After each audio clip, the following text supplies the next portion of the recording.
Bonjour à toutes et à tous, j'espère que vous allez bien. Scandale au Parlement européen. Quelques réflexions à ce propos, quatre réflexions exactement. La première, c'est que faut quand même se réjouir du fait qu'il y a encore quelques institutions, quelques personnes dans la bureaucratie européenne pour dénoncer, combattre la corruption.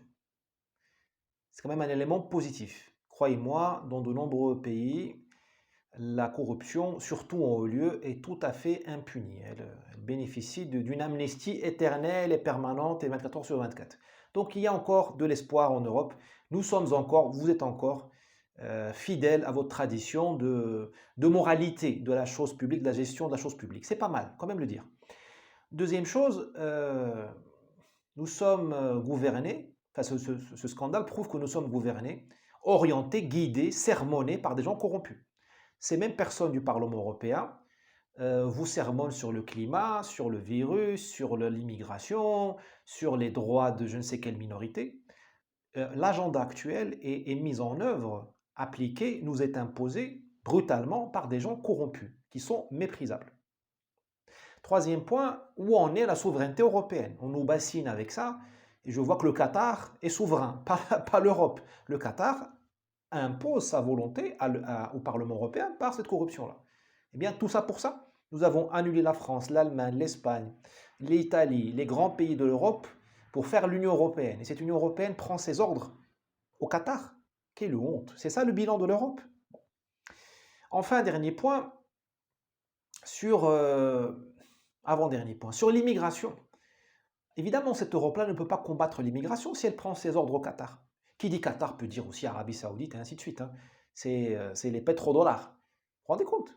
C'est une blague, notre politique de lutte contre l'immigration. Elle ne peut être qu'une blague, et contre l'islamisme d'ailleurs, puisque nos autorités prennent leurs ordres chez les fabricants de ces deux mots qui sont l'immigration et l'islamisme. Le Qatar n'envoie pas d'immigrés chez vous, mais il participe de ce monde arabe qui veut vous, d'une part, vous islamiser, d'autre part, vous envoyer son excédent démographique.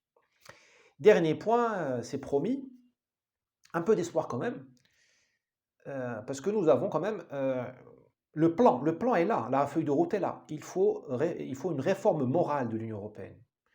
La technique, c'est-à-dire la technologie, tout ça, les drones, tout ça, la 5G, c'est pas ça qui va nous sauver ou qui va nous enfoncer. C'est neutre.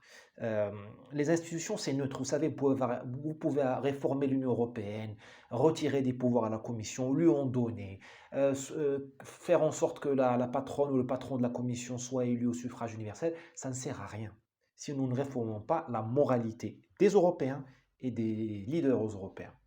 C'est un chantier énorme, mais c'est déjà bien qu'on ait une clarté, qu'on ait de la clairvoyance, la clarté sur la prochaine étape. Vos autorités vont vous parler de technologie. Vous allez les voir, de technologie et de climat, de choses qui sont importantes, mais c'est neutre. Ce qui est décisif aujourd'hui, c'est cette réforme morale. Il faut une révolution morale. Nous sommes quelque part, nous sommes à un moment réellement historique où on a la chance, une des dernières chances peut-être, de redevenir européen. C'est-à-dire de purifier nos âmes, de nous élever au-dessus de nos passions tristes. C'est ce qu'ont fait les Grecs et l'Église a poursuivi ça, le catholicisme, le protestantisme aussi à sa manière. Voilà, nous avons la chance, dans un monde sans religion, disons laïque, nous avons de refaire une révolution morale, comme celle qui a été faite, comme je vous l'ai dit, par le passé. J'espère qu'on ne rattrape pas cet examen-là parce qu'il est décisif. C'est la différence entre le monde, entre les Lumières et le tiers-monde. Voilà. Le choix, il est entre nos mains. C'est le but, c'est la vocation de cette génération. La vocation de cette génération, c'est pas de rouler en patinette, ni de dégonfler les pneus des SUV dans Paris, c'est ça. C'est décisif. Quelle belle vocation, quelle belle mission. C'est de quoi être flatté.